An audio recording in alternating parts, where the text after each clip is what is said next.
Hi friends, welcome to Monisha vlogs. இன்றைக்கி நம்ம என்ன டிஷ் செய்ய போகிறோம்னா மட்டன் போட்டி எப்படி செய்யலான்னு பார்க்கலாம். இது வந்து வில்லேஜ் ஸ்டைலில் நம்ம ஸ்பைஸியாக ஹாட்டாக செய்ய போகிறோம். இந்த டிஷ் உங்களுக்கு ரொம்ப பிடிக்கும். நீங்கள் மிஸ் பண்ணாமல் பாருங்கள், ஸ்கிப் பண்ணாதீங்க.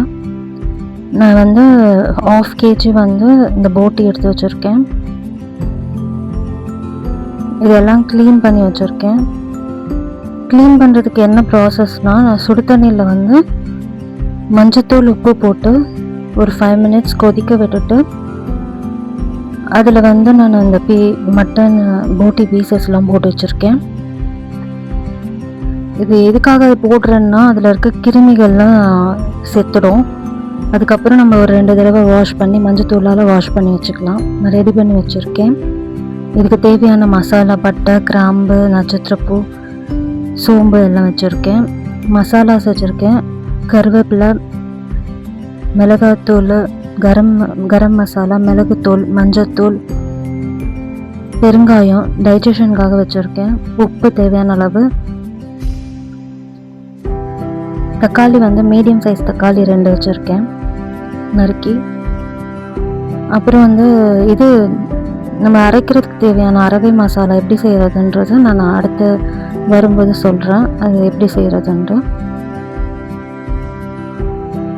வெங்காயம் 2 மீடியம் சைஸ் வெங்காயம் கட் பண்ணி வச்சுருக்கேன். போட்டி நல்லா க்ளீன் பண்ணி வச்சுருக்கேன்.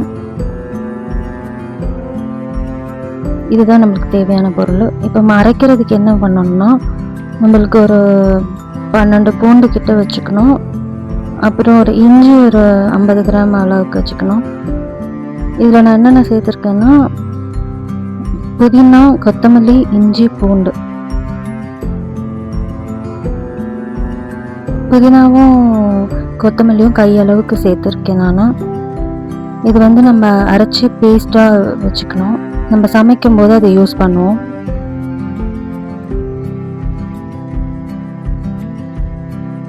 நல்ல மையாக அரைச்சி வச்சுக்கோங்க. திப்பி இல்லாமல் அரைச்சி வச்சுக்கணும். அப்போ தான் நம்மளுக்கு நல்லாயிருக்கும் பார்க்குறதுக்கு கிரேவி. இப்போ நான் கடாய் வச்சுருக்கேன். நான் கடலெண்ணெய் யூஸ் பண்ணுறேன். தேவையான அளவுக்கு எண்ணெய் ஊற்றியாச்சு.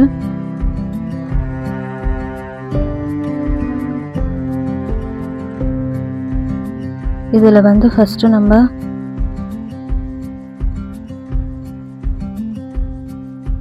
எண்ணெய் காஞ்சதும் நம்ம ஒன்று ஒன்றா ஆட் பண்ணிக்கலாம்.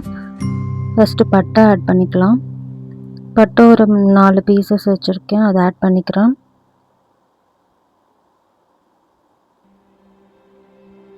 அதுக்கப்புறம் கிராம்பு, நட்சத்திரப்பூ,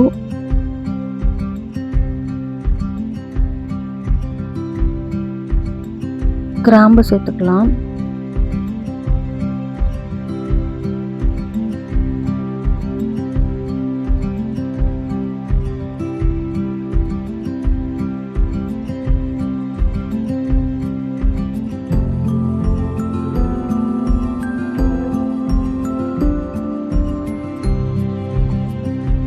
இப்போ நம்ம சோம்பு சேர்த்துக்கிறோம்.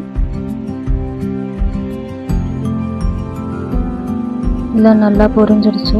இப்போ கருவேப்பிலை சேர்த்துக்கலாம். கருவேப்பிலை ஒரு கையளவுக்கு நல்லா சேர்த்துக்கலாம்.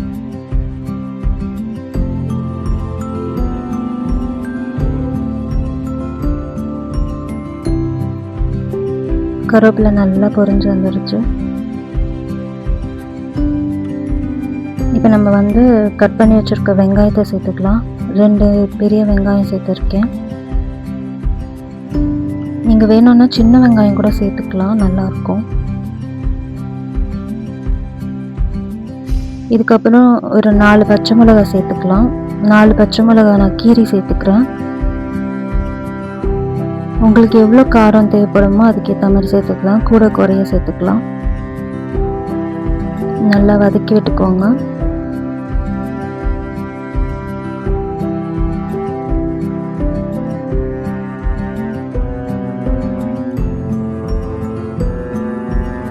நல்லா வதங்கியாச்சு. இப்போ நம்ம வந்து சால்ட்டை சேர்த்துக்கலாம். நீங்கள் தேவையான அளவுக்கு சால்ட்டை கல்லுப்போ இல்லை தூள் உப்போ சேர்த்துக்கலாம். நான் இப்போ தூள் உப்பு சேர்த்துக்கிறேன்.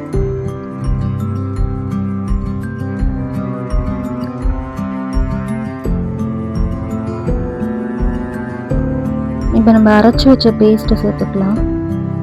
இந்த கொத்தமல்லி, புதினா, அப்புறம் இஞ்சி பூண்டு அரைச்சோம்ல, அந்த பேஸ்ட்டை இப்போ சேர்த்துக்கலாம். நல்லா மையாக அரைச்சி வச்சுருக்கேன் பாருங்கள், இதை சேர்த்துக்கிறோம்.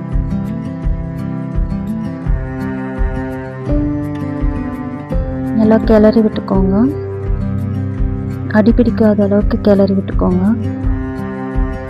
இப்போ தக்காளி 2 தக்காளி, மீடியம் சைஸ் தக்காளி நம்ம அரைஞ்சி வச்சுருக்கிறத சேர்த்துக்கலாம். நல்லா பொடியாக கட் பண்ணி வச்சுருக்கேன், நீங்கள் சேர்த்துக்கலாம்.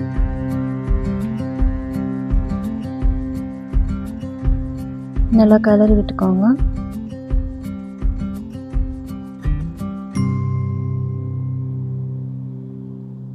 இப்போ பெருங்காயம் சேர்த்துக்கலாம். பெருங்காயம் சேர்க்குறது எதுக்குன்னா நம்மளுக்கு டைஜஷன் ஆகும். நல்லா நம்ம ஹெவியாக எதெல்லாம் சாப்பிட்றோமோ அப்போ பெருங்காயம் சேர்த்துக்கிறது ரொம்ப நல்லது. மஞ்சத்தூள் ஒரு 1/2 ஸ்பூன் சேர்த்துக்கலாம். மிளகாத்தூள் நான் வீட்டு மிளகாத்தூள் யூஸ் பண்ணுறேன். ஒரு 2 ஸ்பூன் சேர்த்துக்கலாம் மிளகாத்தூள். அதுக்கு முன்னாடி கரம் மசாலா சேர்த்துருக்கேன், அது ஒரு 1/2 ஸ்பூன் போதும். மிளகாத்தூள் நீங்கள் குழம்பு மிளகாத்தூள் இல்லைன்னா நீங்கள் வெறும் மிளகாத்தூள், தனியாத்தூள் சேர்த்துக்கலாம்.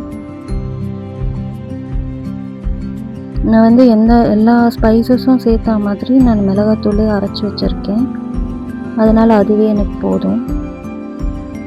இப்போ மட்டன் போட்டி சேர்த்துக்கலாம்.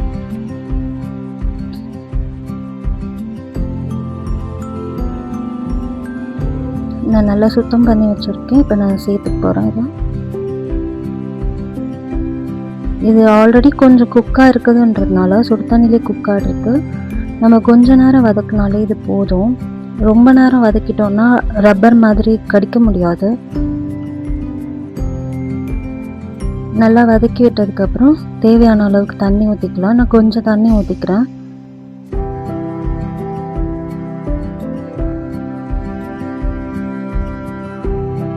எனக்கு ரொம்ப கிரேவியாக வரணும்னு இல்லை, கொஞ்சம் ட்ரையாக இருந்தாலே எனக்கு போதும். உங்களுக்கு ரொம்ப கிரேவியாக வரணும் அப்படின்னா கொஞ்சம் எக்ஸ்ட்ரா தண்ணி ஆட் பண்ணிக்கலாம். இப்போ 5 மினிட்ஸ் குக் பண்ணுறதுக்கு விட்டுடலாம். நம்ம மூடி போட்டு குக் பண்ணிடலாம். 5 மினிட்ஸ்க்கு அப்புறம் நம்ம பார்க்கலாம் எப்படி குக்காக இருக்குன்ட்டு.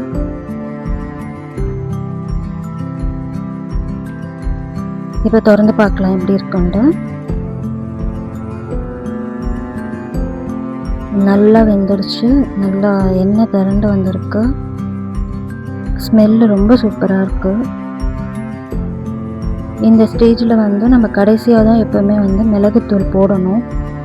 முன்னாடி போட்டால் கொஞ்சம் கசப்பு வந்த மாதிரி ஆகிடும். இப்போ நம்ம மிளகுத்தூள் போட்டுக்கலாம். மிளகுத்தூள் நீங்கள் மிளகாத்தூள் கம்மி பண்ணுறதா இருந்தால் நிறைய மிளகுத்தூள் ஆட் பண்ணிக்கலாம். நான் ஒரு 2 ஸ்பூன் அளவுக்கு மிளகுத்தூள் ஆட் பண்ணிக்கிறேன். அப்போ தான் நம்ம சாப்பாட்டுக்கோ இல்லை டிஃபனுக்கோ சாப்பிடும்போது ரொம்ப டேஸ்டியாக இருக்கும். இப்போ ஃபைனலாக நான் கொத்தமல்லி பொடியாக கட் பண்ணி வச்சுருக்கேன், அந்த கொத்தமல்லியை சேர்த்துக்கிறேன். நல்லா ஃபுல்லாக தூவி விட்டுக்கலாம்.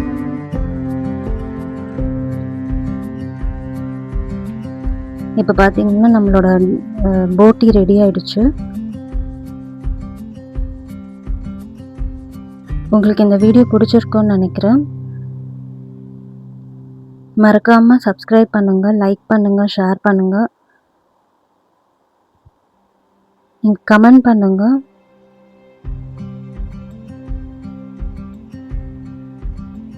நீங்கள் செஞ்சு பாருங்கள், கண்டிப்பாக உங்களுக்கு பிடிக்கும். மேலும் வீடியோக்களுக்காக நீங்கள் பெல் பட்டன் ப்ரெஸ் பண்ணுங்கள், அப்போ தான் என்னோடய வீடியோஸ்லாம் உங்களுக்கு ரீச் ஆகும்.